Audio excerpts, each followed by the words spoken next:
Hey, everyone, welcome to the Mark Prater podcast, where our aim is to connect our global family of churches with our executive director. Mark, the last podcast we recorded, you were in Mexico at a conference for pastors. You've since then come home, but you're still buzzing from your experience there. What happened in that conference?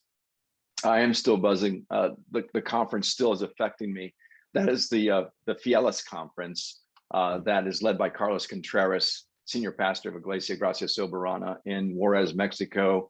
That church had 100 volunteers, by the way, church members in that Sovereign Grace Church serving during this conference that was attended by over 300 pastors and their wives. And it's a Sovereign Grace conference. If you ever go to it, it's a Sovereign Grace conference in the Mexican culture, in the Latin American culture, all in Spanish, obviously. And it was a joy. It was a joy to sing with them. Of course, I'm making up the words in Spanish as I go, but I'm singing with them with great joy. But there were a number of highlights from the conference for me. One of them, I mentioned it this last week, is Carlos and myself, along with Joselo Mercado and Rich Richardson. We led a interest lunch for pastors who are interested in knowing more about potentially partnering with Sovereign Grace. And I brought home with me a list of 36 names. Carlos gave this list to me so that I could be praying for these men.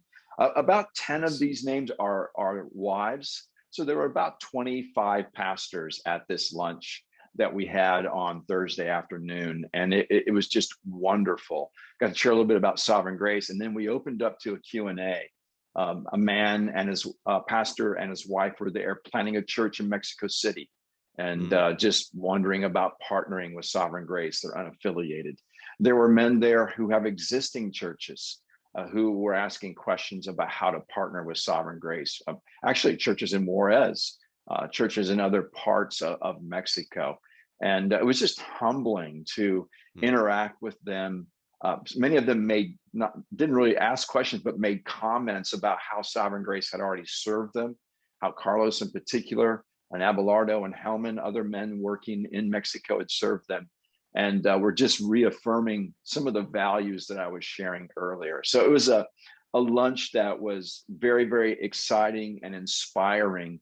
And potentially, if some of those pastors or churches may either plant or partner with Sovereign Grace, Mexico continues to grow. So that was just one of the highlights of the trip for me.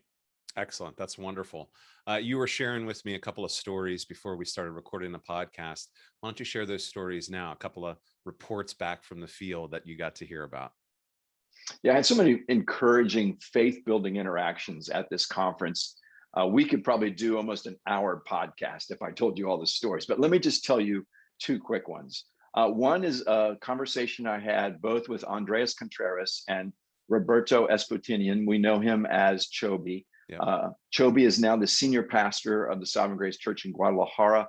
Andres Contreras, which is Carlos's son, is there with him. And they were just talking about how that church is just beginning to grow. Even during the pandemic, this church has grown. And Andres was telling me when they first arrived there were not many younger families. And in recent months, there's just these people coming with younger children, younger folks coming, younger folks who are, obviously younger in their marriage and the parenting process. And they are excited about being at this church. And what's interesting is the timing of the growth of the church, along with Chobi, just very carefully building gospel-centered theological foundations. So one of the things that he was telling me about, Chobi is teaching a class every Wednesday evening, and he's just taken one section of the Statement of Faith and teaching a section per week.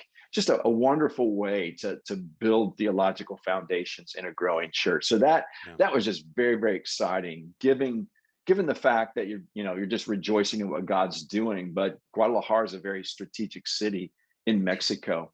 And then the other story has to do with the man I believe his first name is Rafael.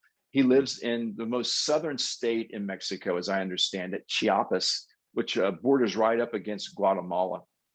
And he just has a heart to reach those in his state with the gospel, and somehow got connected with Abelardo Munoz in Juarez. And he's just sharing with Abelardo I want to see people in my state come to Christ. And if they come to Christ, maybe even someday plant a church. And what do I do?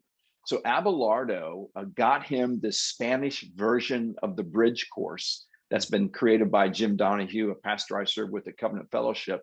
And Abelardo said to Raphael, take this, find some unbelievers and take them through it. So the first time he did it, he gathered about 10 people and they went through the bridge course together. Many of them were born again. And he's now scheduled a second bridge course. Obviously, some of those people are inviting friends, and there's like 70 people that are now registered to take this next bridge course. And so I got to interact with Raphael. Abelardo translated for me. And this man's excitement to see the lost reach with the gospel in this most southern state of Mexico, it was infectious. It built my faith. And so be praying for Raphael. Maybe there's some sort of revival that happens in Chiapas, Mexico. Wow. Maybe he's supposed to plant a church someday, but pray for his efforts in using this bridge course as it begins to start here in the next week. So just a couple of stories that really stirred my faith I wanted you to hear. That's great.